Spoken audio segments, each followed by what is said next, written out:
Hoy es 26 de julio del 2023. Estamos junto a Alejandra Palacio, que muy gratamente nos va a contar su testimonio de vida. Te saludamos, Alejandra, y una primera pregunta que te quería hacer para comenzar esta primera entrevista era cómo fue tu recorrido académico, y de ahí un poco también contarme tu historia de vida dentro de esta gran actividad que conocemos hoy como apicultura. Muchas gracias por darnos tu testimonio.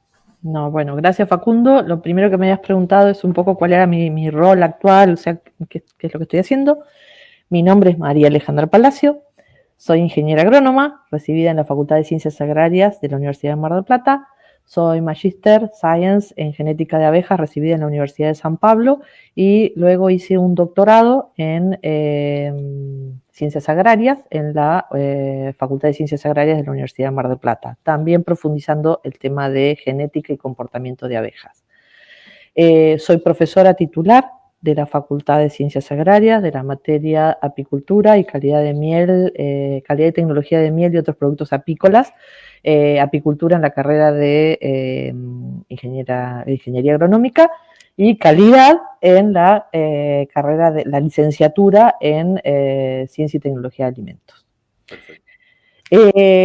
Y hace ya varios años que estoy trabajando en el INTA, soy investigadora del INTA, y desde el año 2000, después te confirmo los años, sí. Pero creo que el 2014 soy coordinadora del programa de apicultura por cadena del INTA, que es el INTA ProApi, el programa de apicultura del INTA. Bien, bien.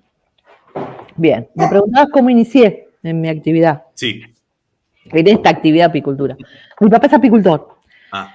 Mi papá comenzó con apicultura en un emprendimiento familiar cuando yo tenía, también, yo los años, será que es una negación para no recordar cuántos tengo, pero creo que alrededor de que yo tenía 12, 13 años, mi papá empezó con colmenas, en un emprendimiento familiar con otro tío, y ya desde ese momento, digamos, empecé a tener relación con la apicultura, la clásica, primero en la cosecha, con mi mamá, mi hermana, ayudábamos en la cosecha, y después empecé a meter mano en el apiario, a salir al campo con ellos.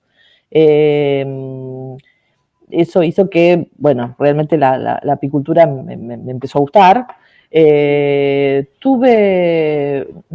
No decidí fácilmente qué carrera seguir, tuve un buen desempeño en la secundaria, fui una buena alumna, y la verdad que llegó quinto año y fin de año y no tenía muy claro qué hacer, desde sociología o derecho para hacer diplomacia, pasando por veterinaria o ingeniería agronómica, Balcarce o Buenos Aires, visité las facultades y finalmente, pero te diría que 2 días antes de empezar la facultad, decidí agronomía, ingeniería agronómica en Balcarce.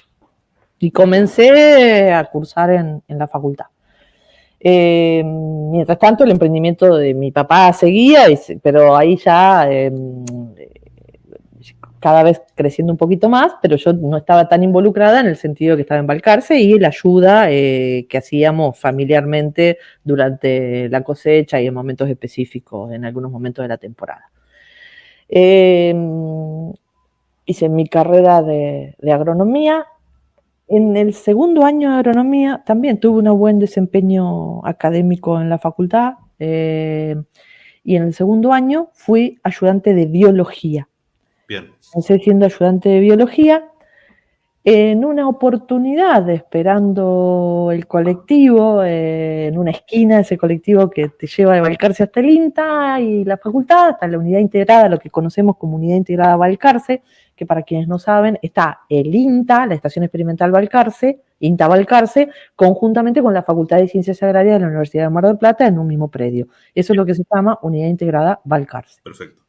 Estaba esperando el colectivo, me pongo a charlar con alguien, que ese alguien era Enrique Vedascarras-Bure, que era ayudante de apicultura. Nos ponemos a charlar, yo le cuento que me gustaban las colmenas, que me gustaban las abejas, y me ofrece hacer la tesis. No me acuerdo en qué año estaba yo en ese momento, pero me ofrece hacer la tesis de grado cuando tenga que hacer la tesis, y si me interesaba poder hacer una ayudantía. Bien. Los responsables de apicultura en ese momento era el matrimonio Barleta, Marta y Ulises Barleta, que son en Tandil, que eran los responsables de apicultura. Vos sabés que yo no me acuerdo si en ese momento, cuando yo estaba en los primeros años, no era granja y era obligatoria, que estaba apicultura con otras más. Bien. Cuando después Enrique queda más a cargo de esa materia, pasa a ser optativa.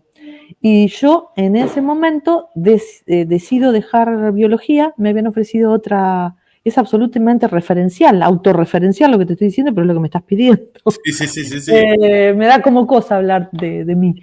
En ese momento me habían ofrecido una... Esto te lo cuento, después fíjate, no es para la parte de la grabación, pero te la cuento. Me habían ofrecido una ayudantía de ecología, que era una materia súper importante en... El doctor Verona era el titular de esa materia, me había ido bien en el final y me ofrecieron la ayudantía en ecología y me había ofrecido Enrique la ayudantía en apicultura. Y decidí tomar la ayudantía en apicultura. Y te lo tomo como un dato icónico porque en ese momento el responsable, el doctor Verona, responsable de ecología, me dijo, te estoy ofreciendo entrar por la puerta grande y estás eligiendo entrar por la puerta chica. Eso me quedó marcado muy fuerte, muy duro.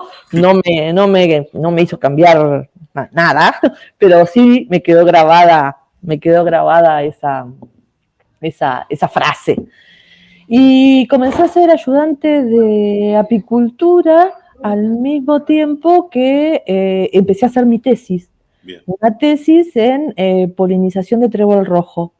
El trébol rojo tenía, como sigue teniendo, dificultades para el tema de polinización por la longitud de corola, básicamente. Había algunos antecedentes de la aplicación de boro molibdeno para disminuir la longitud de corola y el trabajo tenía que ver con eso, con esas aplicaciones, ver el efecto de la... Hay mucha interferencia porque hay gente acá, ¿me escuchas bien? Ahí se te escucha como mucho más alejado. Para un segundo. Para un segundo voy a tener que ir acá. Tranquila.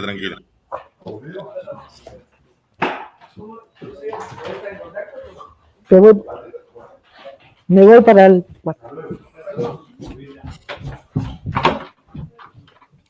Mi marido está convaleciente y lo acaban de venir a visitar sus compañeros de laburo. Ah, no pasa nada. Bien.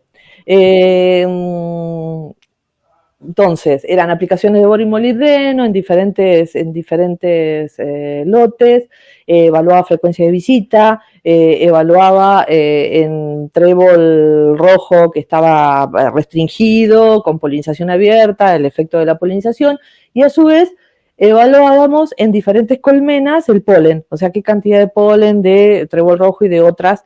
Y ahí lo que vimos es que había mucha variabilidad, o sea, que había diferencias entre colmenas, en esa preferencia, si querés llamarlo de alguna manera, en el polen de trébol rojo, en la recolección de polen de trébol rojo.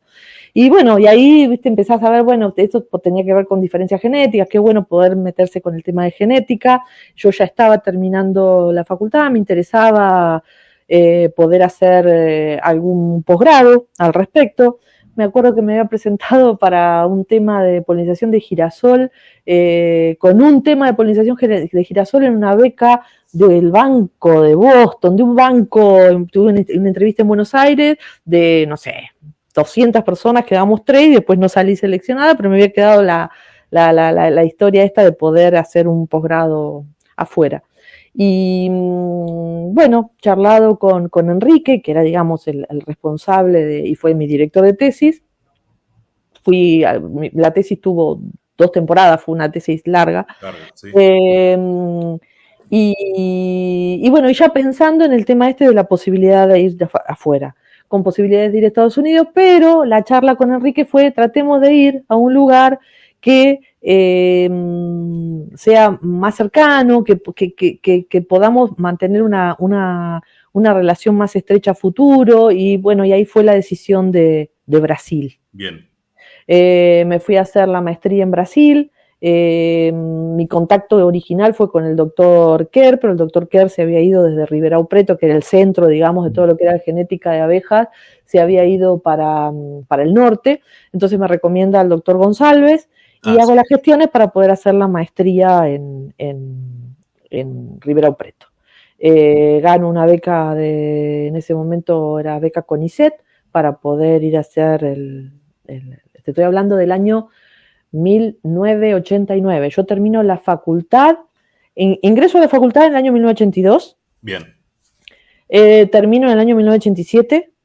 La verdad que hice una carrera muy rápida, porque con la tesis y todo, ya para marzo del 87, 5 años justo, ya me había recibido.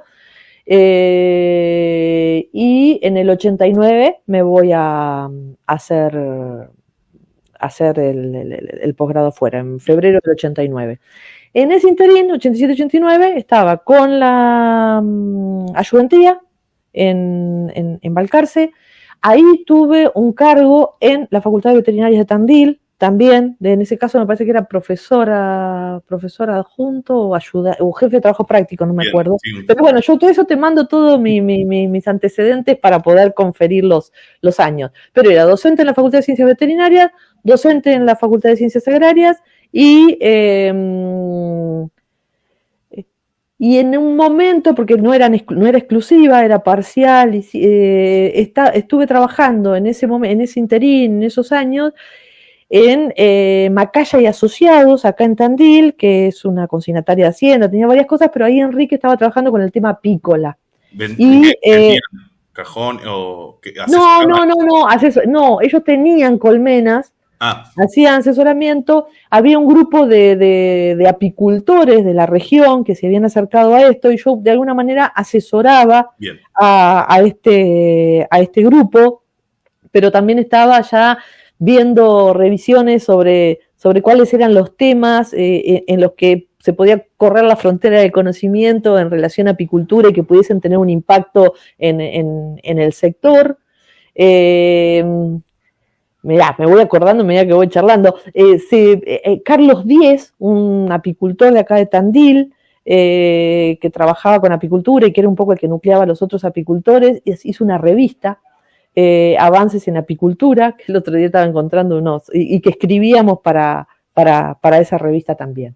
Pero ya empecé a tener, pero más relacionada con gente de Tandil y la zona. Había gente de Tandil, de Tres Arroyos, de Mar del Plata específicamente. En ese momento no había ninguno que estuviese relacionado a este grupo. Me voy a hacer la maestría en Brasil, desde el año 89, 90, 91 estoy volviendo, 89, 90, sí, me da el 91 estoy volviendo, y continúo trabajando en docencia. Mi tesis en Brasil fue sobre inseminación instrumental, efecto de varias variables sobre la inseminación instrumental de abejas reinas. Estando allá, aparece el problema de loquia americana en Argentina. Bien. A partir de eso, David de Jong, que estaba en Brasil, que no había loquia americana, pero que había hecho toda su formación en Estados Unidos, es uno de las personas que invitamos para un workshop que se hizo sobre loquia americana. Decidimos hacer un workshop sobre loquia americana con Martha Gillian, Estados Unidos, Murran Reid de Australia, David de Jong. Entonces fue una recorrida en varios lugares. La loquia americana se detectó acá en Tandil. Entonces, bueno, te digo, estando yo allá, se hicieron los contactos y pudimos armar ese workshop. Creo que yo ya estaba de vuelta acá. Bien. Y mi trabajo en genética, que lo había de alguna manera desencadenado el tema de la polinización, esto, que no te lo voy a decir yo, vos sabés bien lo que significó la loquia americana en Argentina, como un hito realmente, cualquiera que vaya a trabajar en historia de la apicultura, la aparición de la loquia americana en Argentina fue un hito, o sea, la detección de loquia americana en Argentina fue un hito histórico. Decidimos decidimos como equipo comenzar a trabajar en selección genética para disminuir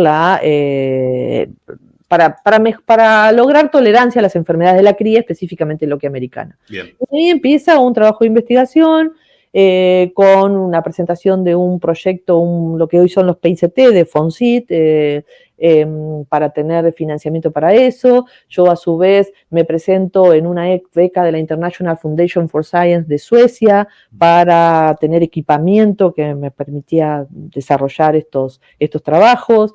Los productores, estos que te estaba contando, pusieron plata para comprar el primer inseminador, pensando en los trabajos en genética. Comenzamos a recolectar colmenas que tenían buenas características en diferentes productores de la zona, básicamente estos que te decía que ya veníamos trabajando. Y acá en Tandil establecimos el primer apiario en el criadero de las ánimas, que era este señor Carlos Díez, un apiario de selección justamente para seleccionar este tipo de abejas. Bien. En esto el eje es Facultad de Ciencias Agrarias, Universidad de Mar del Plata, Facultad de Ciencias Veterinarias Tandil, y en ese momento ya empieza el tema de el INTA, que hasta ese momento trabajaba en apicultura, pero muy poquito, digamos, en algunos lugares del país, y específicamente en Balcarce, lo que había en INTA en apicultura estaba muy enfocado al tema de polinización, o sea, se pensaba la apicultura como la polinización del girasol. De hecho, apicultura en el INTA, desde aquella época, sigue estando en agronomía.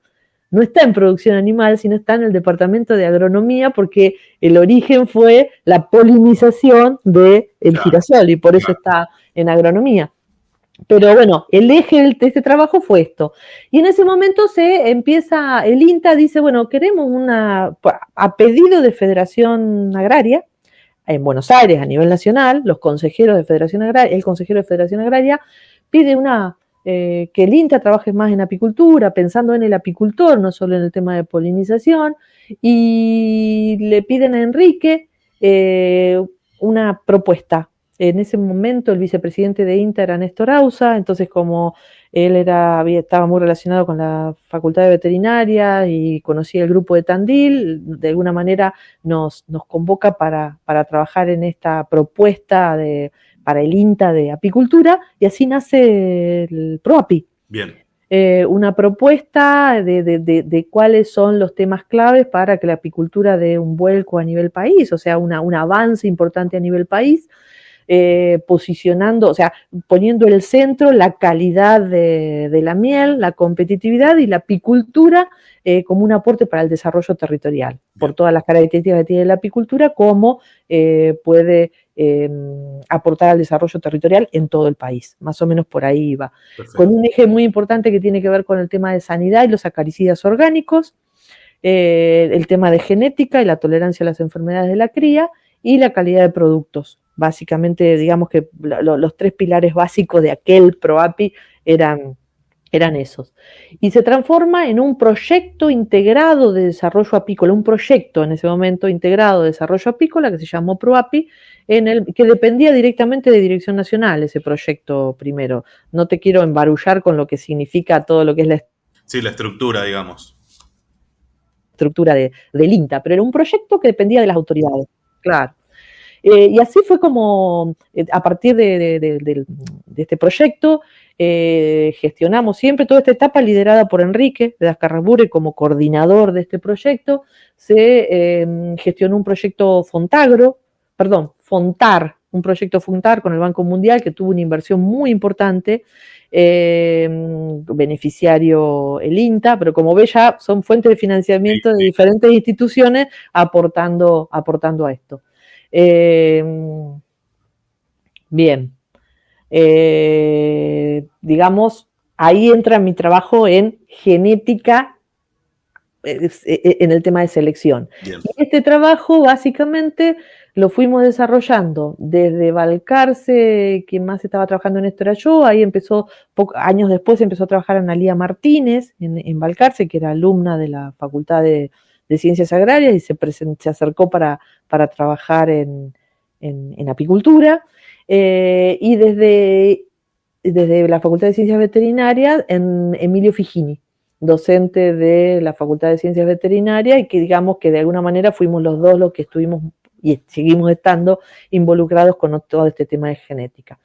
Eso nos llevó a primero con una mirada de investigación, selección de colmenas tolerantes a enfermedades de la cría, a ver si el comportamiento higiénico llevaba a esa tolerancia, esas colmenas que fueron seleccionadas como mayor comportamiento higiénico, qué impacto tenían tenían menor frecuencia de enfermedades de la cría, pero básicamente de loque americana, con una publicación que fue bastante importante en apidología en el año 2000, creo que es el momento en que vos estás finalizando el tema de la historia, pero en realidad para nosotros ahí empieza el verdadero desafío, porque con una genética que era superior y que nos permitía no usar antibiótico, que era lo que nosotros planteábamos, no es necesario, por favor eliminemos el uso preventivo de antibiótico, en aquel momento, muy poco acuerdo de otras instituciones, o sea, los locos éramos nosotros que planteábamos que eliminar el uso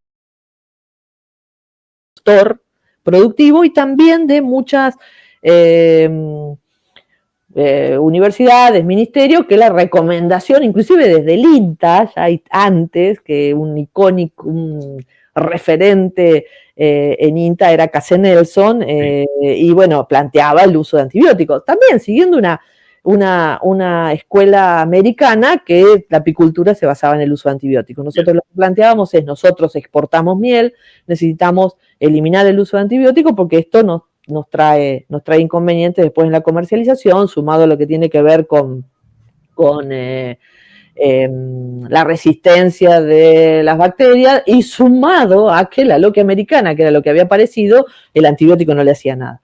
Entonces, a partir de esa publicación y esto que te estoy contando, algunos productores que se engancharon con esta genética, algunos criadores chicos que les interesó multiplicarlo y empezó lo que es el programa de mejoramiento genético, el MEGA del ProAPI, con aquella genética seleccionada, pero que desde aquel momento se viene preservando, estamos hablando de más de 20 y pico de años, en una población cerrada, con inseminación instrumental, y es multiplicada en este momento por 15, 16 empresas de 10 provincias diferentes que multiplican la genética ProAPI. Entonces, como que la historia inicia ahí, en esa etapa, desde los 90 a los 2000, en esa etapa que vos estás planteando, desde los 90 a los 2000, el 2000 es cuando se publica esto, pero en realidad ya la genética lo teníamos un poco antes y comienza todo este proceso. ¿Por qué lo de las empresas? Porque intentamos comercializarla desde Balcarce, pero desde el INTA, digamos, las instituciones que no estábamos preparados para eso, todo lo que era la logística. Entonces nos dimos cuenta que teníamos que buscar otro modelo y fue que todas esas empresas que te digo están hoy formando la Asociación de Criadores de Material Vivo Certificado. Bien. En la provincia de Buenos Aires hay criadores asociados a este sistema, no hay en Mar del Plata. Bien. El más cercano a Mar del Plata es una criadora de Tandil, Micaela Christensen. Y después ya nos vamos para Mercedes, La Plata. Sí, más quiero decir que hay, pero digo para ponerlo en contexto del territorio que estamos enfocando. Lo que sí es verdad que tanto Mar del Plata como toda la zona es usuario de esa genética. La que se multiplica, la que se produce en Mendoza o en estos lugares que te estoy diciendo, y hay mucho uso de esta genética en la zona. Bien, hasta ahí vamos. A ver, ahora ayúdame. Por un lado tenés todo esto de la genética. Yo sigo siendo docente de la facultad. Fui concursando por diferentes cargos.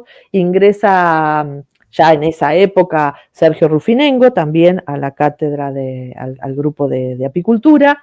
El referente de INTA que estaba es Guillermo Cuenca Estrada, que trabajaba en apicultura en INTA desde la época que yo te cuento que entro como ayudante en aquel momento y siguió estando con el equipo. Previo a esto, los trabajos que se hacían ahí en Balcarce estaban muy enfocados, como te decía, al tema de polinización, y ahí yo no estuve tan involucrada, acompañé el proceso, pero todo lo que tiene que ver con polinización de girasol, y estaba Omar Bailés trabajando con varias empresas, dispensadores de polen, que estuvo Guillermo Cuenca muy involucrado. Pero ahí yo todavía estaba estudiando y después formándome afuera.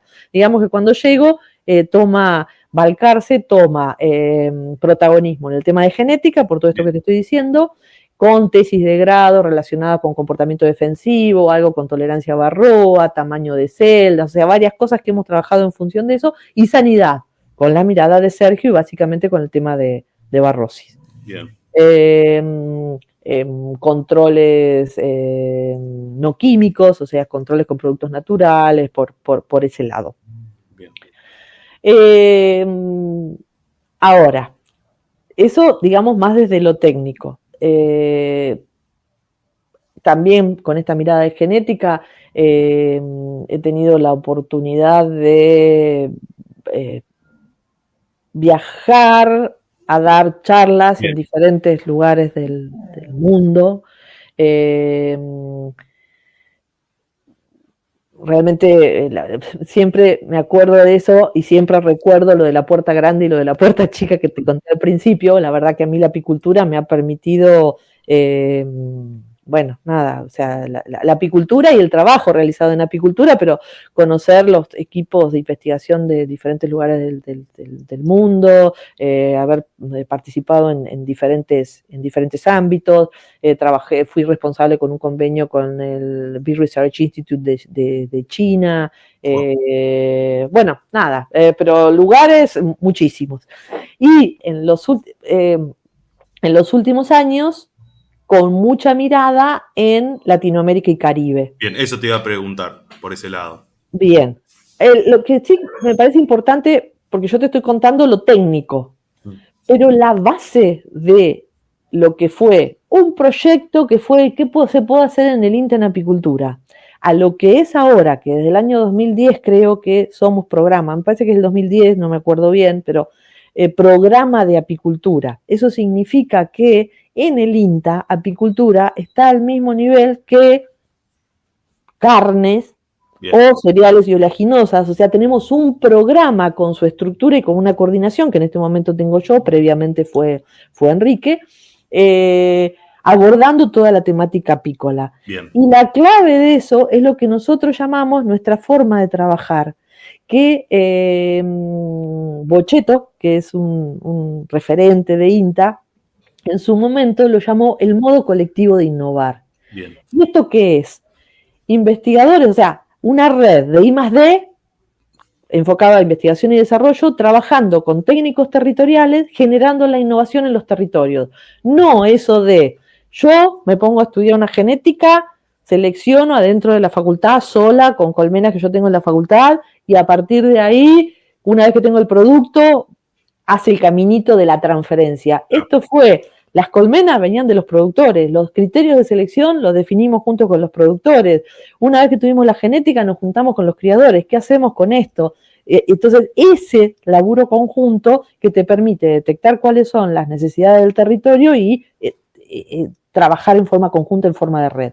Bien. Ese modo colectivo de innovar, que es lo que, digamos, que es lo que está en nuestro ADN como ProApi, es lo que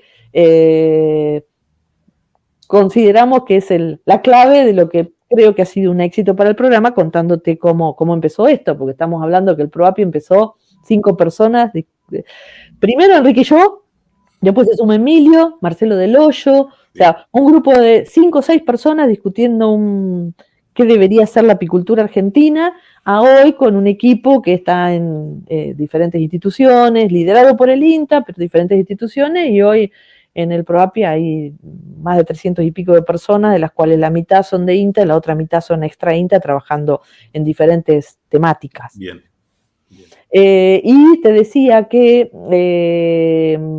en una de las carteras de proyecto, y viendo que nos llamaban muchos de varios países de Latinoamérica para, bueno, a ver, nos pueden ayudar para el desarrollo apícola de República Dominicana. Empezamos a trabajar en los 90 y pico con Dominicana, que era una apicultura básicamente, el 70% era colmenas rústicas, y comenzamos a trabajar con Dominicana, que hoy está exportando miel y material apícola, y hicieron su propia selección, y hoy tienen una apicultura súper desarrollada y cadenas de valor. Costa Rica, Bolivia, o sea, varios países, y eso nos lleva a plantear lo que es hoy la Red LAC, que es la red para el desarrollo, para la apicultura como herramienta de desarrollo en Latinoamérica y Caribe. Bien. Que varios países de Latinoamérica están involucrados. Y eso hoy estamos trabajando con un proyecto de cooperación trinacional con Bolivia y financiamiento de Alemania para la formación de técnicos de las cuencas de Chuquisaca y las cuencas ahí de la zona de Chuquisaca y de Tarija, o sea, varias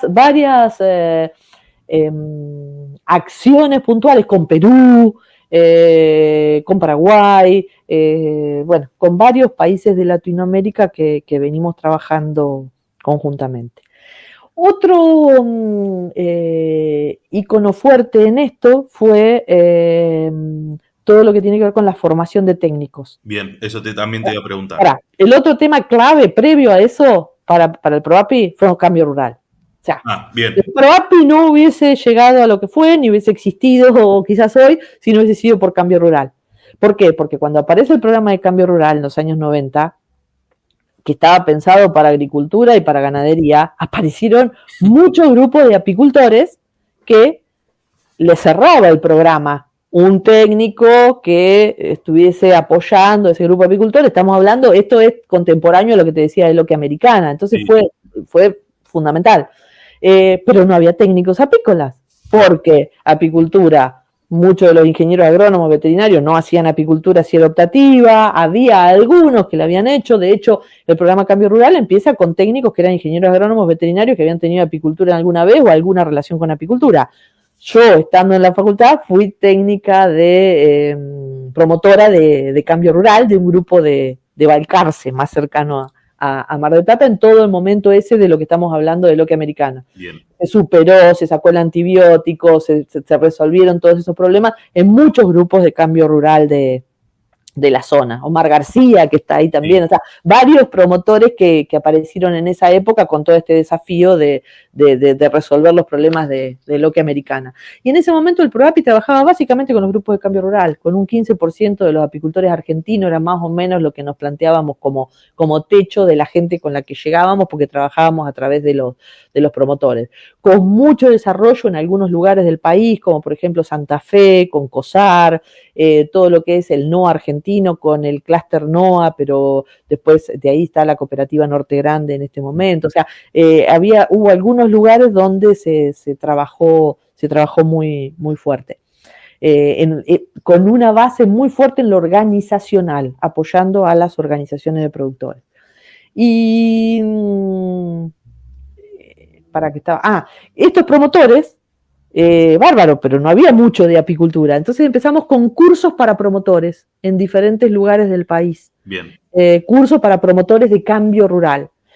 Esos cursos de promotores, en un momento que dijimos, a ver, tenemos que apostar un poquito más. Y ahí comenzó lo que llamamos el Plan Integral de Capacitación, que empezó con una tecnicatura universitaria en producción apícola, que la primera fue la de la Facultad de Ciencias Veterinarias de la Universidad del Centro de Tandil, que originalmente estaba planteada en el eje Universidad de Mar del Plata, con Exactas y Balcarce, y la Facultad de Veterinaria de la Universidad del Centro. Bien. Ese era el eje con el que estábamos trabajando, inclusive los acaricidas orgánicos se hicieron en ese contexto, en esa asociación, articulación. En ese momento hubo todo un tema en la Facultad de Agrarias, con una intervención. Cuando ya estábamos trabajando la propuesta, hubo intervención del decanato, estaba Del Río en ese momento de decano de Exactas, y los tiempos, con todo esto que te digo, institucionalmente estaba complicada la Universidad de Mar del Plata con esto que te cuento que pasaba en la Facultad de Ciencias Agrarias, y se comenzó a avanzar porque se necesitaba, ya estaba para presentar en ministerio. Era una complicación presentarlo entre varias facultades también, y más cuando no estaba regularizada la situación en Balcarce. Se presentó por Tandil y salió la tecnicatura esta, que la primera corte se dio en Tandil, la segunda se dio en Rauch y la tercera se dio en Tres Arroyos. Bien. Fue una tecnicatura a ciclo cerrado, empezaba y terminaba, y se formaban técnicos universitarios apícolas. Después de esa tecnicatura se abrieron varias tecnicaturas, la de la Universidad del Sur, la del Litoral, varias tecnicaturas en varios lugares del país, y nosotros trabajamos la propuesta de la licenciatura, una carrera de grado formal que permitiera tener licenciados en apicultura para el desarrollo. Marcarse. No. Ahí entra una etapa que yo creo que también es otro hito. Bien. Esa licenciatura en apicultura es de articulación con la tecnicatura y es en la Facultad de Ciencias Veterinarias de la Universidad del Centro. O sea, bien, el título te da la facultad. Pero el gran hito es que esa carrera es 100% virtual. Ah, mira. Y el Ministerio de Educación nos la aprobó 100% virtual. Pusimos un determinado cupo, que 200 y pico de personas se presentaron, pero un cupo de 40 personas y ya están los primeros licenciados formados, o sea, los primeros profesionales de apicultura, y hasta donde sé no había otra propuesta de este tipo, al menos en el momento que nosotros la presentamos, ahí estamos hablando de los años 2000, no había otra en Latinoamérica, por lo menos. Bien. Licenciatura en apicultura para el desarrollo. Y ahí, mucho antes de la pandemia, entramos a trabajar con la virtualidad y fuimos perfeccionando el tema de la virtualidad, y también en la Facultad de Veterinaria planteamos la cátedra abierta, que es justamente esto, un espacio virtual que está enfocado a la gestión del conocimiento. Bien. Y en ese espacio de virtualidad, de la cátedra, o sea, es el sector acercándose a la universidad acercándose al sector. Y ahí, bueno, hicimos cursos para Latinoamérica que te estaba contando, y más recientemente el plan de profesionalización para apicultores argentinos, que es tiene una parte virtual, una parte presencial, pero bueno, no hace al caso específicamente de lo que vos estás planteando, pero sí que hay gente de Mar del Plata que lo está tomando. Bien. Esto básicamente es la agencia de extensión del INTA o el técnico de cambio rural, es el que tiene la llave del curso, el que dice, mira, tengo toda esta gente anotada, con el nombre, DNI, email, se matriculan en la plataforma de la cátedra abierta, y tienen acceso a los materiales, son 5 módulos para diferentes momentos críticos del año, y el técnico los va acompañando en la lectura de ese material, foros de discusión, intercambio de fotos, etcétera, y después eso termina con un encuentro presencial a campo para ver. Lo que ves primero es el qué y el cómo de las cosas, y después el qué y el por qué de las cosas, y después el cómo se hace en el campo. Estamos hablando llevamos el segundo año ahora que está empezando, y a fin del año pasado habíamos tenido 1.500 asistentes a estos módulos. A ver, ayúdame. Y después, por ejemplo, pregunto, ¿no? Tengo otra que me acuerdo. Una de los temas muy importantes para nosotros, o sea, en esto de la miel de calidad, ha sido el desafío de la gestión de la calidad en la cadena apícola. Bien. Y el ajuste de los senderos tecnológicos para producir miel de calidad en contextos cambiantes, donde cada vez más hay una intensificación agropecuaria, que no va por el tema de los agroquímicos solamente, sino por el tema de la monocultivo, la menor, bueno, todo lo que vos ya conocés, pero, y cada vez más desafíos sanitarios, pero preservando la calidad del producto. Esos senderos tecnológicos para producir de miel de calidad, que tienen que ver con el uso de la genética de comportamiento higiénico, la alimentación estratégica, el tratamiento, o sea, el control estratégico de varroa, el no uso de antibióticos, y la gestión de calidad en todo lo que tiene que ver con la sala de extracción, la forma que nosotros lo ponemos a disposición de los apicultores de una determinada región es la unidad demostrativa. Las unidades demostrativas apícolas es un apiario representativo de la zona donde se aplica el sendero tecnológico adecuado para esa región, que lo lleva adelante el apicultor de ese apiario con acompañamiento de un técnico, y todo eso forma una red. Esa red inclusive podés acceder, si vos buscas red de UDAS en en la página de REDLAC tenés el mapa de todos los lugares donde están, y en Mar del Plata hay una, que está a cargo de Qualitas. Bien, sí, la operativa Qualitas, sí. La operativa Qualitas. La otra relación muy fuerte que tenemos en la zona tiene que ver con el clúster apícola de Cuenca del Salado, donde tenemos un convenio. El clúster apícola con un proyecto que hicimos conjuntamente, son 3 proyectos, uno de comercialización, uno de gestión de la calidad y otro de agregado de valor, pero consiguieron financiamiento del Banco Mundial a través de lo que era antes la UCAR, DIPROCE, y con un convenio nosotros trabajamos en los análisis de sus mieles, en la gestión de la calidad. ¿Y por qué te lo pongo? Porque hay organizaciones de Mar del Plata que están dentro de el clúster. A pesar de no estar en Cuenca del Salado, con esto de que ellos ya venían aplicando todo este tema de gestión de la calidad, el uso de antibióticos, etcétera, se incluyeron dentro del clúster. Y bueno, Qualitas es una de ellas. Bien. ¿Y qué, digamos, qué novedades introdujeron ustedes, digamos, en todo el desarrollo académico, ¿no? Que encontraron en cuanto a la genética, que no hasta ese momento no había? ¿Hola? Sí. Porque me parece que te habías congelado. Bueno, a ver, hoy estamos todos usando el WenCap, pero cuando nosotros empezamos era artillería pesada y todo lo que se ponía era trucho. Entonces nosotros fuimos los que también, con mucha resistencia de muchos,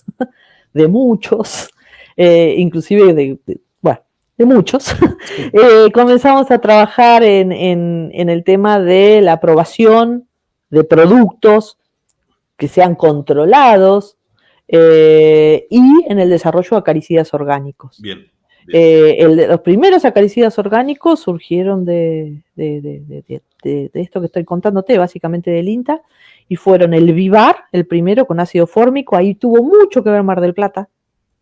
Ahí el eje era Mar del Plata, Balcarce, Tandil, y el trabajo era básicamente Martín Eguara, Sergio y Marcelo Del Hoyo. Yo participaba, pero los más fuertes en el desarrollo de eso fueron ellos, con el ácido fórmico, el Vivar, después el Oxavar con el ácido oxálico, y ya no con participación de Mar del Plata, el Natural Bar con Timol. Que, bueno, hoy no se usan tanto. Bueno, el Vivar no está por el tema del costo, y han sido superados, si querés, por practicidad, etcétera, por el ALUNCAP, pero el concepto y el desarrollo y todo este trabajo fue iniciado por nosotros. Bien.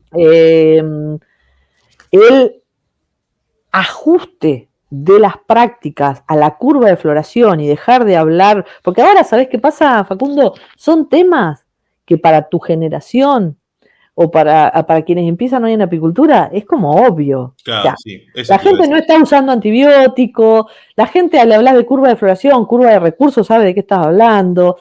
Cuando nosotros empezamos apicultura, y antes de esto que te digo del ProApi, era el calendario apícola. En enero tenés que hacer tal cosa, en marzo tenés que hacer tal cosa, en junio tenés que hacer tal cosa. Era otra apicultura. Sí. Era ir con la terramicina en la caja de la camioneta y cada vez que se abría la colmena le echaban polvito. Claro. Era poner fenotiacina arriba para desabejar las abejas, para desabejar las colmenas, para cuando hacías era otra apicultura. Recambio de panales, olvídate. Sí. Entonces, hoy, gracias a Dios, está internalizado, pero fue un laburo de todos estos años, de mucho, que yo te decía, primero fue con los grupos de cambio rural, de ese 15%, que fue lo que de alguna manera lideraron. Entonces, después mostrábamos, viste que se hablaba mucho, que COSAR, que esto, que el otro. Entonces, cuando vieron que se podía hacer, entraron otros, y ahí nosotros empezamos a trabajar más masivamente, ya no solo con los grupos de cambio rural, sumado también a que los grupos de cambio rural, el programa de cambio rural tuvo un bajón en un determinado momento, donde los técnicos ya no estaban disponibles, entonces comenzamos a trabajar más masivamente para llegar a todo el mundo. Bien. Y lo otro fuerte fue con esto, a partir del que te decía de la licenciatura, y más recientemente, pero ya te entraría fuera de esto, con las redes, o sea, con un fuerte manejo de redes para poder llegar con los mensajes concretos. Todo lo que tiene que ver con el manual de buena práctica de alimentación, que es más reciente, eso para que no tener problemas de detección o sea, ya queda fuera de lo tuyo, pero nosotros tuvimos mucho trabajo en todo lo que hace a la visibilización del fraude de mieles a nivel internacional. ¿A qué te referís? Me refiero a China, a las mieles trinas, las mieles que no son mieles, que es miel mezclada con jarabe de arroz en China, o sea, nosotros tuvimos momentos de muy buen precio, que llegamos a tener nuestra miel a 3 veces más del precio de China o cualquier otro, y China irrumpe con la miel mezclada con jarabe de arroz, la alimentación de las colmenas para cosechar ese jarabe de arroz, pero dentro de las colmenas, la obtención de la miel sin opercular, o sea, todo lo que hoy hace al fraude en miel, que logramos que Apimondia se manifiesta en relación a esto, que en ámbitos internacionales esto se vea, y cómo cuidar la alimentación de las colmenas para que lo que uno hace por un problema el apicultor puede llegar a hacer por un mal manejo, no te refleje como si fuese adulterado, que es lo que también está pasando. Entonces eso también es un aporte, digamos, mucho más reciente. Pero todo eso que te estoy contando hoy es moneda corriente y nos sentamos 18 técnicos en una mesa y vamos a estar de acuerdo en el 90%. En el momento que yo te estoy hablando nos sentábamos con el Ministerio de Asuntos Agrarios, con otras universidades, con otros ministerios y ¿cómo? ¿Vas a dejar de usar antibióticos? ¿Se van a morir todas las colmenas? Eso no se puede. Nos peleábamos con los técnicos, eran épocas duras. Con los promotores de cambio rural, nos sentábamos en esas mesas de cambio rural que logramos que se hicieran reuniones, ahí estaba Carlos Maneiro, de agente de proyecto, y logramos que se hicieran reuniones de los grupos de cambio rural apícola solamente. Bien. Y eran batallas campales en algunos momentos por un poco esto. Hoy eso ya es historia, pero... y bueno, y esto, ¿no? O sea, el tema de leer la colmena, entender el ambiente, más hoy con un tema de cambio climático, de lo que te decía, de la intensificación agropecuaria, entender cómo es el ambiente para hacer el ajuste de las diferentes prácticas en función de eso. Bien. Y hoy con los grandes desafíos con el costo de los insumos, etcétera, de qué manera ir ajustando para que no... la sostenibilidad de la apicultura. De hecho, hoy el proyecto estructural que tenemos en INTA apunta a eso, a aportes o contribución a la sostenibilidad, a la mejora a la sostenibilidad de la apicultura en sí. Bien. Y esto que te decía de la red de unidades demostrativas.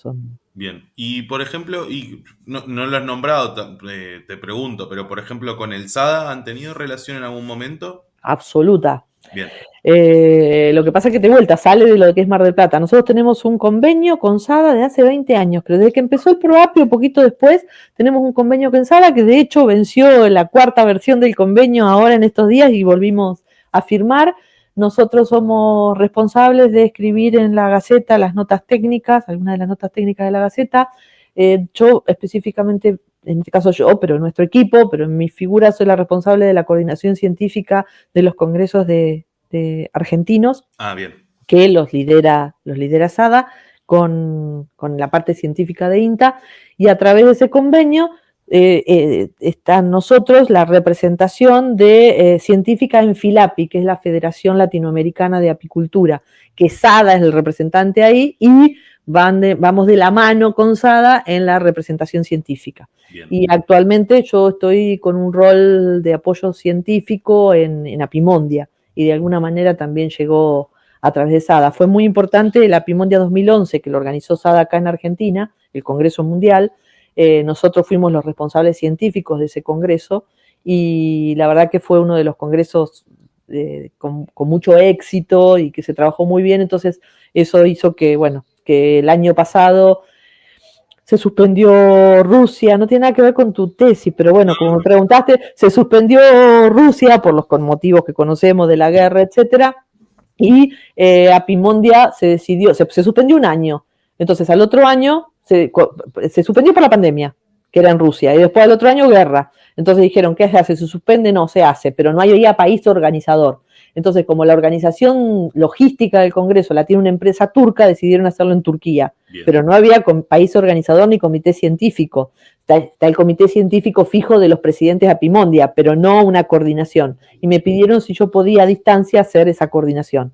Yo hice esa coordinación científica del Congreso de Apimondia del año pasado, que a pesar de las circunstancias. Fue organizado un congreso en 5 meses, fue una locura, pero salió bien y me pidieron que, Apimondia, a nivel mundial, me pidieron que siga apoyando estos eventos, entonces ahora estoy haciendo de enlace con Chile. Bien, bien. Y una pregunta que me genera un poco de... te lo pregunto, pero está en vos en responderme no.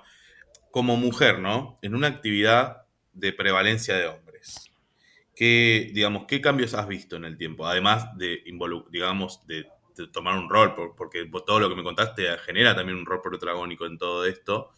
Y, digamos, en el momento en que vos empezabas, un poco también a los codazos con la gente, como me estás contando, cuando en la década del 90, 2000, digamos, ¿crees que, o también esto un poco a colación, te lo pregunto, si, por ejemplo, han tenido proyectos con mujeres, no sé si cooperativas, te pregunto, porque la verdad desconozco y me parece que es algo sumamente enriquecedor, ¿no?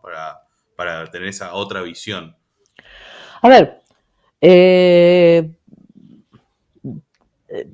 sí, o sea, a lo que vos me estás preguntando, sí. Bien. Ahora, nuestro laburo desde el PROAPI nunca tuvo una visión bueno, imagínate, o sea, fíjate el protagonismo que tuve yo desde el principio y yo te estamos hablando de mí, pero en este equipo está Graciela Rodríguez, Natalia Bulacio, Cecilia Dini, o sea, Laura Gurini, o sea, desde gente que ya se jubiló, o sea, siempre hubo una mirada de igualdad. Bien, bien. En el proyecto. Bien. En el programa después. O sea, aún con la cultura que vos estás planteando y que es clara, lo que nosotros hicimos fue generar conocimiento, generar innovación y en forma conjunta con la gente. Bien. Entonces, frente a la evidencia, los codazos, ¿viste? Los matás fácil. O sea, si yo te digo, o sea, creo que lo que te quiero decir es que cuando vos vas con cosas contundentes, en los espacios los ganás. Bien. A eso me refiero. Y, a su vez, tenemos una mirada de género y de inclusión, porque lo que sabemos en apicultura es que las mujeres trabajamos en apicultura, pero ¿cuál es el problema? Cuando trata de sentarse en la mesa apícola de tal cosa o de ir a discutir tal cosa, el que va es el hombre. Claro. Y eso se da no en Argentina, se da en toda Latinoamérica. Eso ha ido cambiando mucho en los últimos años y nosotros promovemos, apoyamos y motorizamos esos cambios. No sé si sabés que hay un grupo que se llama Reina de Corazones, que se acercó a nosotros, y a partir de ahí, hace 3 o 4 años que se están dando cursos para mujeres apícolas. El que está muy involucrado en eso es Leandro Frigoli. El otro día me mostraron una nota que este grupo de mujeres apícolas decía que si no hubiese sido por el PROAPI ellos no podrían haber avanzado. No sé si están así, pero te quiero decir que son esas cositas que te dan una caricia al alma. Y trabajamos mucho apoyando estos grupos. Dentro de esto, que a mí me involucra muy directamente, que es la Asociación de Criadores, hay varias titulares de las cabañas que son mujeres. Y nos juntamos en un taller una vez al año y aún aquellos que los titulares son los hombres, siempre o casi siempre participan las mujeres, que una es tesorera, o sea, hay participación muy activa de las mujeres en esto. Hay un tema ahí con Mar del Plata que también involucra, está Ecomaya y está María del Carmen García, seguramente estás al tanto, también trabajamos con ella, en el marco de Cátedra Abierta organizamos un curso de propóleos para Ecomaya, ahora estamos trabajando para hacer algunas capacitaciones también relacionadas con esto, y bueno, ahí también hay toda una mirada de género y una mirada más local a lo que vos te estás planteando. Lo que pasa es que vos me estás hablando del 2000 y yo me estoy acordando de cosas de ahora. Ahora estamos dando un curso para la Universidad de Mar del Plata de iniciación en Balcarce con apicultura, que también involucra la zona. Bueno, cursos en Mar del Plata hemos dado muchísimos, pero cursos específicos, ya sea a través del equipo del CIAS en su momento, o que nos convocaban directamente a nosotros por INTA o por alguna por algún caso. También hemos trabajado con el tema de polinización de kiwi con productores de Mar del Plata. Ahí hemos tenido bastante laburo con gente de Mar del Plata y con gente de Miramar. Bien, y con el grupo de Kiwi del INTA de Balcarce, Alejandra, yo, mi equipo, Angie, David y equipo. bien. Y por ejemplo, y algo que también te consulto que me genera un poco de curiosidad es esto un poco del tema de las abejas autóctonas, que es algo que he leído que está muy en boga hoy día en la cuestión de la producción esa específica de las abejas autóctonas y bueno, un poco la preservación. Han hecho de ¿Estás hablando de abejas silvestres, las ansas, abejas nativas sin aguijón? sí, meliponas, estaba pensando un poco de ese lado. ¿Ustedes han también laburado Mucho. Bien. Nosotros, pero bueno, eso sale del contexto regional que vos me planteabas. Bien. Nosotros, uno de los temas, inclusive en algún momento hubo un proyecto específicamente para ese tema. Ahora tenemos un solo proyecto en el INTA con todos los temas de apicultura y uno de los objetivos y especies.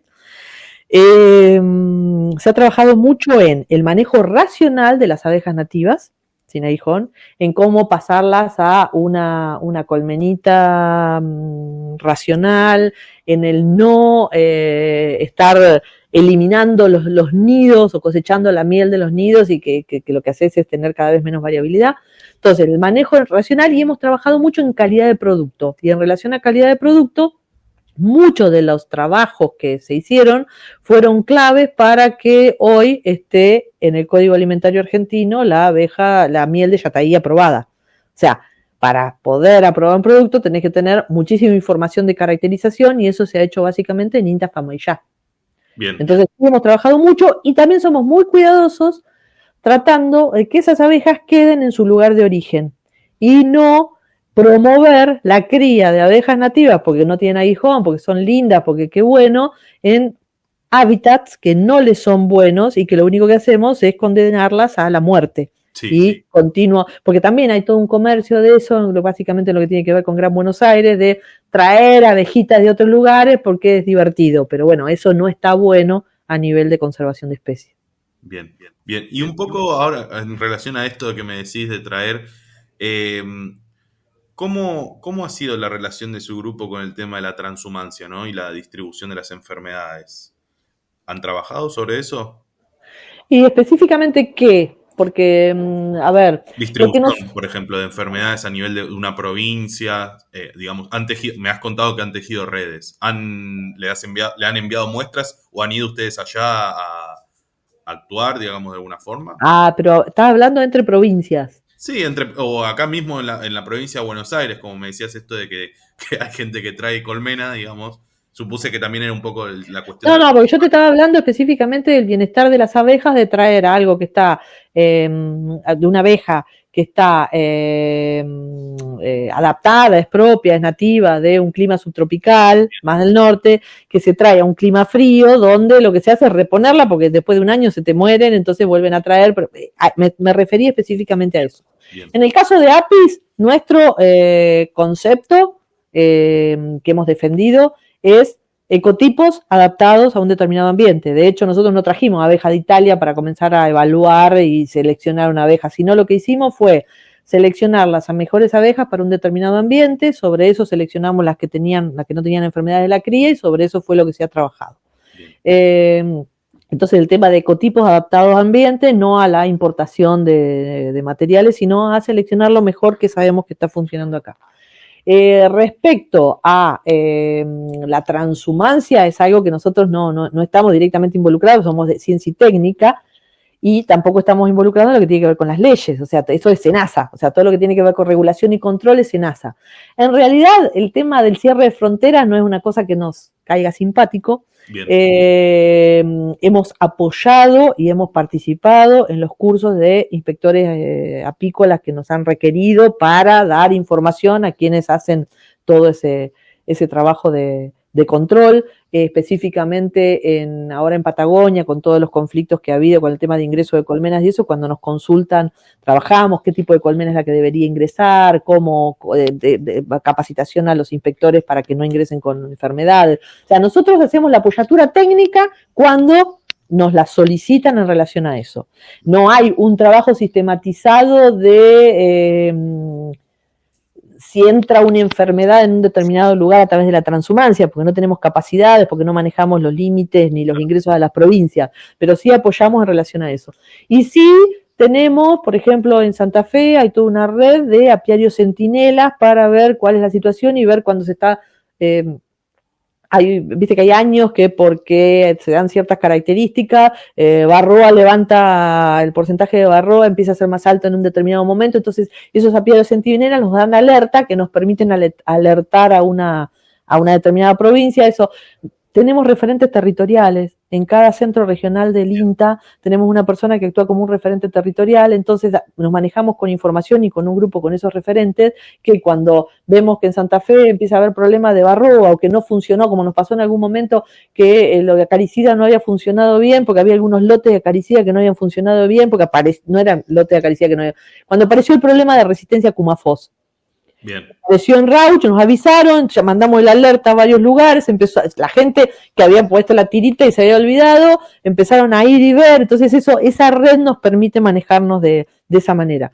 Pero específicamente la política respecto a transhumancia no la manejamos nosotros, sí damos la apoyatura técnica cuando es necesario, cuando nos la piden o cuando consideramos que es necesario. Bien. Bien, y en cuanto a bueno, aunque no tienen relación directa con el tema de las leyes, ¿han contribuido en la formulación de leyes ustedes en algún aspecto?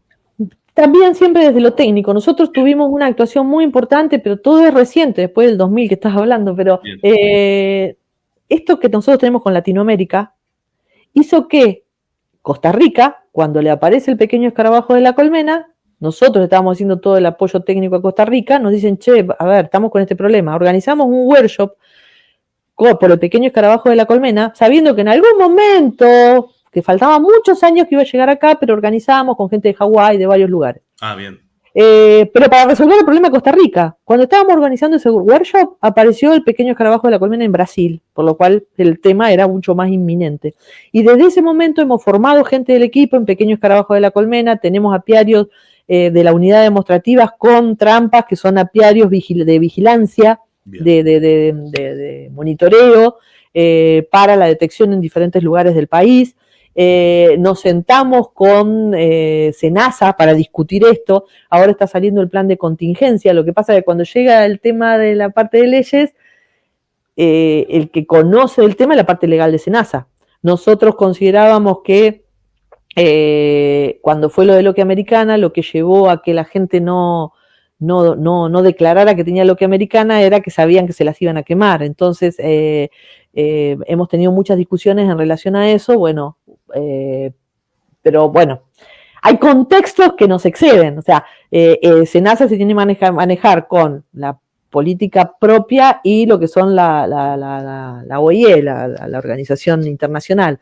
Entonces, bueno, lo que se está planteando como plan de contingencia es que las colmenas seguramente van a ser eliminado el material vivo, no de donde aparezcan los focos. O sea, participamos en las discusiones, la última palabra siempre la tiene SENASA. Bien, bien. Y aportamos información, sin duda, para todas estas cosas, con la coordinación de apicultura de la Secretaría de Agricultura también. Pensá que nosotros, el INTA, depende de la Secretaría de Agricultura, que en algún momento fue Ministerio de Agricultura, en otro de Agroindustria, pero estamos hablando siempre de lo mismo. El INTA es el brazo técnico del Ministerio, de la Secretaría.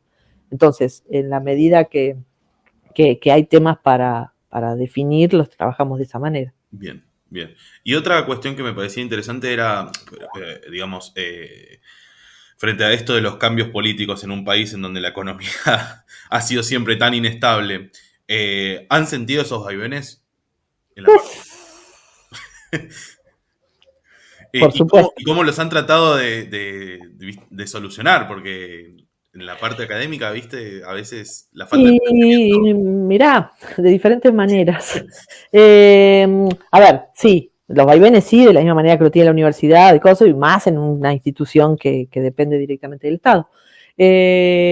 Nosotros contamos con un financiamiento propio de INTA, bien, ¿sí? Para el tema de las actividades apícolas, que en algunos casos es suficiente, a veces no lo es, a veces ni siquiera ha estado en todos estos momentos.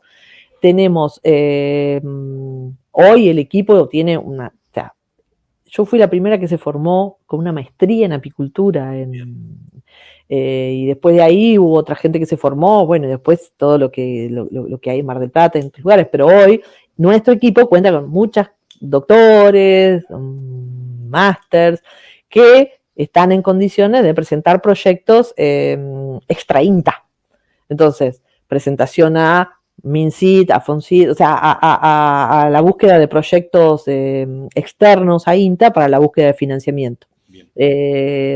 Trabajamos mucho, tenemos mucha gente que no es de INTA, pero son de CONICET con sede en INTA, que también tienen esa formación que permite que sea su formación, la cantidad de publicaciones, etcétera, permite acceder a la búsqueda de financiamiento de este tipo, y a internacionales. Te conté de Fontagro, de Fontar, ahora específicamente el 15 de septiembre comienza un proyecto, el que estoy liderando yo, que es con Turquía, Polonia, Alemania y Latvia, de AgriFoods de la Unión Europea, que tiene que ver con el desarrollo de la cadena de miel inteligente con la aplicación de tecnologías de la información para la trazabilidad y transparencia en la cadena. Bien. Y eso, o sea, búsqueda de financiamiento de otras fuentes. Trabajamos con empresas del sector mediante convenios que financian parcialmente algunas de las investigaciones, desde empresas grandes, digamos, exportadoras, como es el caso de Nesco, con el cual tenemos convenio hace mucho tiempo, te contaba el de SADA, pero también tenemos convenio con COSAR, con el clúster apícola Cuenca del Salado, con cooperativas más chicas. A veces no pasa porque se ponga plata en esos convenios, sino podemos contar con el material vivo, la estructura de las empresas para esto, o en el caso de Nesco, el tema de los análisis en su momento, de análisis que solamente en el país los tienen ellos en relación a resonancia magnética nuclear para el tema de residuos de la alimentación, por ejemplo. Entonces nos permite acceder a cosas que no tienen que ver con plata necesariamente. Bien. Y lo otro es que dentro de INTA nosotros empezamos desde apicultura, pero esta manera de trabajar nos fue haciendo sumar a diferentes grupos. Hoy estamos trabajando, hace ya varios años, en esto de genética que estoy diciendo, el grupo el Instituto de Genética de Castelar del INTA tiene todo un equipito que trabaja con nosotros con abejas. Lo mismo virología, patobiología, el grupo, el masa, el equipamiento que hay en Balcarce para la detección de plaguicidas, hoy está trabajando también con todo el tema de mieles y matrices apícolas, y lo mismo en el Instituto de Tecnología de Alimentos de Castelar. Los equipos de Castelar están trabajando con nosotros en relación a esto. Entonces, se van sumando capacidades de ese lugar.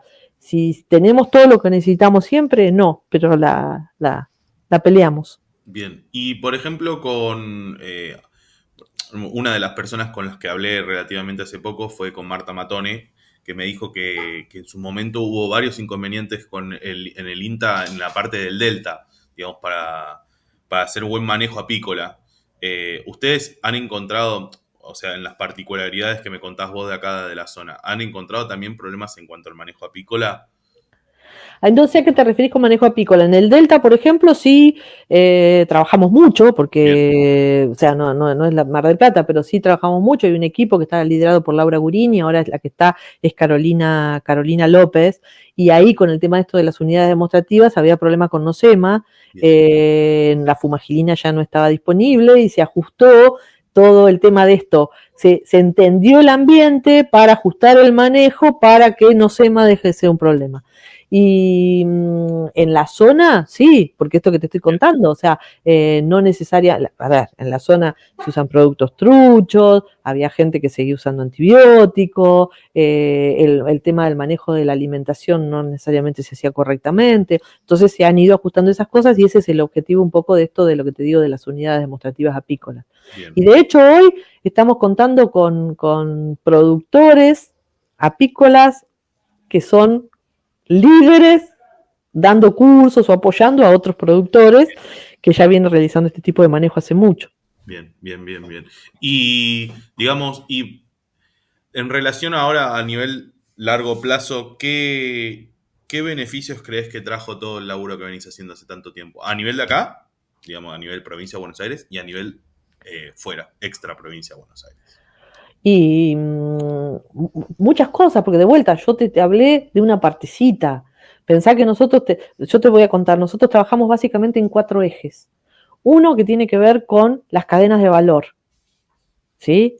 Y todo lo que tiene que ver con agregado de valor, recientemente aprobaron la primera identificación geográfica de una miel en Argentina y la primera de un alimento en el NOA, en todo lo que es el norte argentino, y es la miel de azahar de limón tucumano, ese es trabajo nuestro. Bien. Entonces, hemos trabajado muchísimo en agregado de valor, en diferenciación, en desarrollo de productos, los geles con propóleo que se usaron en la pandemia y que decían, o sea, mucho trabajo en eso, pero no es tan fuerte Balcarce en relación a eso. Hay una tesis de Soledad Varela que está terminando ahora, que es para el tema de desarrollo de golosinas saludables, que tienen que ver con geles con miel, etcétera.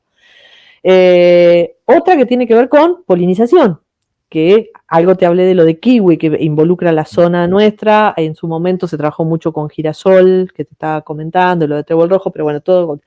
Después, otra que tiene que ver con vitalidad, que hace todo lo de genética, manejo, alimentación, sanidad, eso es lo de vitalidad. Y todo lo otro que tiene que ver con organización y gestión del conocimiento, que digamos que cruza a todo, que estaría de alguna manera cruzando a todos estos. Entonces, en un país que la mayor parte se exporta, nuestro mensaje desde el año 90, 89 de necesitamos producir miel de calidad, muchachos y muchachas, entonces tenemos que usar productos que no contaminen, tenemos que ajustar el manejo. Entonces, el impacto ha sido muy importante, bien, porque si no, Argentina hoy estaría fuera. Hoy estamos complicados. La sostenibilidad del sector hoy está complicada por varias razones, algunas de las que vos dijiste, el dólar como está, bueno, todo lo que tiene que ver con nuestra política interna, y a su vez con un China que sigue metiendo miel trucha en el mercado y países que están dispuestos a comprar esa miel trucha, aún sabiendo que es trucha, porque es más barata que la miel legítima. Y eso pone en jaque a todos los países que producimos miel genuina, ni siquiera de calidad, miel, no truchada. Sí. A su vez, a nosotros eso le sumamos miel genuina y de calidad. Y por eso nuestro objetivo es el tema del posicionamiento de la miel argentina de calidad con identidad. Que la gente busque esa miel argentina. Y todo esto que te estoy contando apunta a eso, y lo llevamos también a otras cadenas, a la de fraccionado, etcétera, no solo a la que va en tambor, a la que va en granel. Y a su vez tratar de poder diferenciarla. Esto de lo que te conté, lo de la miel de limón, va por el tema de mieles monoflora o mieles de monte, o aun cuando sean mieles de mielato, poder conocer el producto para posicionarlo de una manera diferente. Bien. Sí, creo que el impacto así, y ni te cuento de la llegada del mensaje a través de todo esto que estoy contando. Lo que nosotros planteamos que es la profesionalización, no por tener más colmenas, sino por actuar profesionalmente, sabiendo qué es lo que estás haciendo y el por qué. Bien. Y adaptando en un contexto absolutamente cambiante, adaptando los manejos. Ahora estamos trabajando mucho con el tema de miel orgánica, en los ambientes donde se puede, con básicamente lo que tiene que ver con Chaco, algunas zonas del norte, con el tema de diferenciación. Cuando se refieren a miel orgánica es en cuanto... Certificada. Pensé que era no solamente, además el manejo, digamos, tratar de en cuanto a la medicación, pensé que... A ver, lo que te estoy hablando es del manejo para obtener miel orgánica, que requiere certificación y que se paga como certificación, como Chaco hoy, que es el principal productor de miel orgánica, y la apicultura ha cambiado la realidad de Chaco, que te diría que hoy está palo a palo con la ganadería. Wow. O sea, no sé si tan... Algunos te dicen que palo a palo, otros un poquito menos, pero te estoy hablando de una actividad que está en manos básicamente de jóvenes, porque tienen la ventaja de poder producir miel orgánica en esos lugares. Hay una unidad demostrativa de producción de miel orgánica y el ajuste para eso. De qué manera ajustás para no tener que alimentar, cómo se hace el tratamiento. Insisto, ahora hay acaricidas orgánico, antes era mucho más complicado. Sí, bien. Y otro aspecto que también te consulto, no sé si me podrás responder, es el tema de dejando de lado un poco la cuestión académica. ¿Se han presentado ustedes como grupo o con el PROAPI? ¿Se han presentado, por ejemplo, en el tema de las ferias? Pienso ahora en la Feria de Azul, por ejemplo. Hace 30, sí. Bien.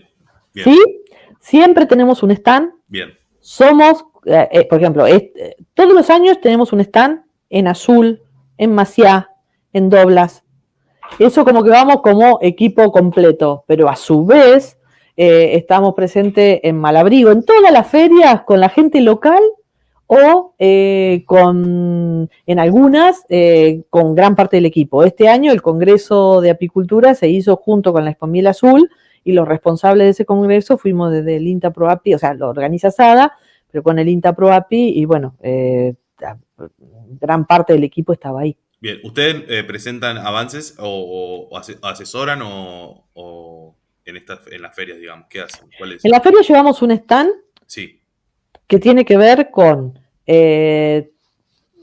consultas de la gente. bien, ¿Viste? Cuando vos estás con un stand institucional, viene la gente, te consulta, llevamos banners, hay años con determinadas ideas fuerzas que tienen que ver con el sendero tecnológico para producir miel de calidad, hoy está más instalado, hoy va por el tema de identificar al pequeño escarabajo de la colmena para estar preparados con lo que se viene. Nosotros somos responsables del concurso de mieles de Azul, en el marco del convenio Intanesco SADA, Centro de Apicultores, es un concurso nacional que tiene la característica de, aparte de todos los concursos que se hace físico-químico y palinológico, acá se hacen también análisis de pureza de la miel, etcétera, que los hace Nesco. Entonces, este concurso nosotros somos responsables y se entregan los premios en la Expo Miel Azul, están ahí las mieles, la gente viene a probarlas, ven mieles de diferentes lugares del país porque es nacional, eso específicamente en Azul. En Maciá estuvimos conjuntamente con la Secretaría de Agricultura en el stand también, y aparte damos presentaciones de charlas en ese ámbito, depende qué feria sea y cómo se organice. bien, bien. Y un poco ahora a nivel, digamos, de comunidad. Yo te diría que si vamos cerrando, Sí. pues se me Te hago complica. estas dos últimas preguntas, te las hago juntas. A Dale. nivel de comunidad, ¿han logrado, ¿Comunidad? comunidad me refiero a Balcarce, Ajá. ciudad de Balcarce, ¿han logrado el reconocimiento que, digamos, alguna vez anhelaron? O sea, ¿son reconocidos? Y la segunda pregunta que te hago es un poco también en relación a tu trayecto personal, digamos, y a todo lo que has vivido hasta el día de hoy, es ¿qué esperanzas tenés en el sector? ¿Qué esperás del sector de acá a 10 años, por ejemplo? ¿Y cuáles son los desafíos que quedan todavía por resolver? A ver, el reconocimiento de Balcarce, no sé si, porque vos lo planteás que anhelaban, no sé si nos hemos planteado desde ese lugar, o sea, trabajamos con apicultores de Balcarce, de hecho hacemos análisis, nosotros tenemos un laboratorio de análisis de mieles y hacemos análisis para Balcarce y la zona, Bien. para apicultores de la región. Ahora este curso que te decía que vamos a dar para la Universidad de Mar del Plata y que va a ser los sábados, ninguno de los que estamos vivimos en Balcarce, entonces el curso es el que organizamos nosotros, que lo dimos en Lobería el año anterior o el año pasado, o sea que el material, los contenidos, pero lo hacemos conjuntamente con un apicultor y técnico apícola de Balcarce, entonces trabajamos muy conjunto con la comunidad de apicultores, digamos. Para viste que el INTA está lejos de Balcarce, entonces el acercamiento no es del día a día, pero por ejemplo, nosotros tenemos mucha actividad en la Semana de la Miel, Bien. A nivel país y a nivel de cada una de las comunidades. En Balcarce nos toca a nosotros. Bien. Entonces ahí en su momento hemos estado en Carrefour, en el municipio, o sea, hay un reconocimiento del grupo de apicultura, hay un reconocimiento del INTA y del grupo de apicultura Bien. De Balcarce, pero está la agencia de extensión en INTA, o sea, nosotros estamos en el INTA, en el campo, en la estación experimental, pero a su vez hay una agencia de extensión en INTA Balcarce que trabaja con nosotros. Entonces, Bien. Las demandas que se reciben y eso las trasladan a nosotros.